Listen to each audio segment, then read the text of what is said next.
दिल्ली की आपदा से लोग परेशान हैं और आपदा से परेशान होने के कारण दिल्ली में जो लोगों ने नर्क झेला है 10 साल, तो मुझे लगता है कि दिल्ली के सम्मानित नागरिक पूर्ण बहुमत भारतीय जनता पार्टी को देंगे और जो देश में विकास हुआ है उस विकास को देखते हुए दिल्ली में भी विकास होना चाहिए।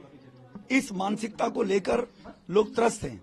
पानी एक बूंद बढ़ाया नहीं गया, वो 950 MGD पानी 1300 MGD चाहिए दिल्ली में। तो दिल्ली के लोगों ने इस बारी बदलाव का मूड रखा है और जो राष्ट्र के अंदर मोदी साहब ने विकास किया पूरे देश में, दिल्ली भी उसी दिशा में चले कि दिल्ली का विकास हो। इसलिए भारतीय जनता पार्टी की सरकार बनेगी दिल्ली में, भारतीय जनता पार्टी जीतेगी।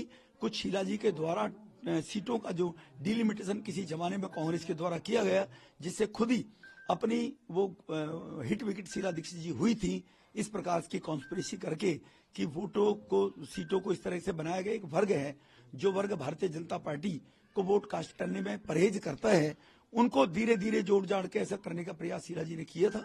उस डेमोग्राफी के कारण केजरीवाल 2 बार चुनाव इसलिए जीत गए कि मुफ्त की रेवड़ी बांटनी और झूठे वायदे करने। अब 10 साल में केजरीवाल जी एक्सपोज हो गए कि वो केवल झूठे वायदे करते हैं, कर कुछ सकते नहीं है। देखो, ये कालका जी की जनता का डेवलपमेंट को लेकर अगर उनको चाहिए डेवलपमेंट होगा तो स्वाभाविक है आतिशी की वो विदाई करेंगे। वो मैं कोई किसी को लीड देने वाला नहीं हूं, ये कोई रेसलिंग नहीं है, ये कोई कंपटीशन टेस्ट देके हम आगे नहीं बढ़ रहे हैं, ये जनता के आशीर्वाद का है। कालका जी की जनता आशीर्वाद अगर देगी तो स्वाभाविक है आतिशी को लौटना पड़ेगा, क्योंकि आतिशी ने पिछले 5 साल में क्षेत्र में केजरीवाल जी ने दिल्ली में कुछ कराया नहीं है। और अगर इन परिस्थितियों में भी केजरीवाल को लोग अगर वोट देते हैं तो वो वर्ग जो देश में विकास, देश की तरक्की चाहता है, तो वो लोग वास्तव में इस बात को लेकर व्यथित होगा। लेकिन मेरा 100% मानना है कि इस बारी आपदा जा रही है और भाजपा आ रही है दिल्ली के विकास को लेकर। बीजेपी के मुख्यमंत्री के चेहरा आप होंगे?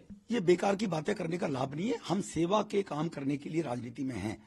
न तो केजरीवाल हमारे बारे में तय करेगा, न कोई और तय करेगा। हमारा पार्टी नेतृत्व है और हम किस व्यक्ति का कहाँ उपयोग होता है उस हिसाब से राष्ट्र के निर्माण में कौन कहाँ बढ़िया काम कर सकता है। हम जैसे पहले 3 बार विधायक रहे थे तब विकास सेवा की, 2 बार सांसद रहे हैं। हम राष्ट्र के विकास के लिए, क्षेत्र के विकास के लिए, लोगों की सेवा के लिए राजनीति में हैं।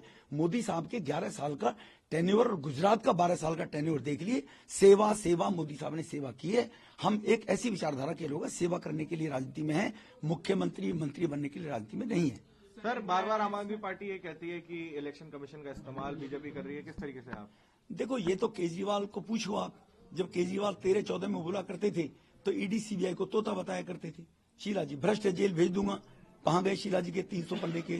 तो ये तो जब लोग खुद अपने आप को, जनता उनको नकारती है तो अपनी कमी को स्वीकार करते हुए स्वीकार करना चाहिए उनको कि जनता ने मैंडेट राहुल को नहीं दिया, जनता ने मैंडेट उसको नहीं दिया अखिलेश जी को यूपी के अंदर। 5 साल काम करो, मेहनत करो, तब आगे बढ़िए। ये जनता लोगों का रिपोर्ट तैयार करती है, ना इलेक्शन कमीशन करता है, ना पुलिस करती है। अगर ये स्थिति रहती तो इमरजेंसी लगाकर श्रीमती इंदिरा गांधी ने 75 में लोकतंत्र की हत्या करने की कोशिश की, 77 में लोगों ने धूल चटा दी। तो ये तो लोकतंत्र का दुनिया का सबसे बड़ा राष्ट्र भारत है। यहाँ पर कोई अपनी कमियों को छुपाने के लिए एजेंसियों पर दोषारोपण करता रहे, वो अपनी गिरबान में झांके, तब उसको जानकारी रहनी चाहिए।